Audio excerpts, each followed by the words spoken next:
Allah sənə icazə vermir özü hörmətdən salasın. Bu qədər haqqın yoxdur özü hörmətdən salasın. İnsan yenə həddini bilsin, insan yerini bilsin, hər sözü danışmasın, hər zarafatı eləməsin, hər şeyi istəməsin. Allahın çıxarları ilə yaşasın, Allahın buyruqlarından kənara çıxmasın. Allahın buyruqlarını etdiyi təqdirdə qarşı tərəf onu bəyənməsə, ondan üzr istəməsin eşdə. Hədis oxudum o günlərdə ki, maraqlı idi. Deyir, وَلَا تَعْتَزِرُ etdiyi düz əmələ görə üzr istəməyin insanlardan. Məsələn, bir sən haram məclisə çağırıb, qurban olun, bağışla mənə, mən gələməcəm. Niyə üzr istəyirsən ki? Demirəm, kobudluq eləyək. Əstəğfurullah. Niyə üzr istəyirəm? Sən mən haram məclisə çağırıb, mən niyə gəlməliyim, sən haram məclisə oturmalıyam? Üzr istəmirəm səndən, bağışla məni.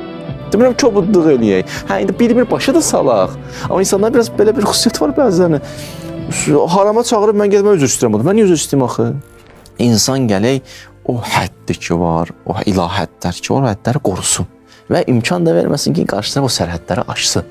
Yersiz zarafatlar və o sərhədləri aşmaqdır.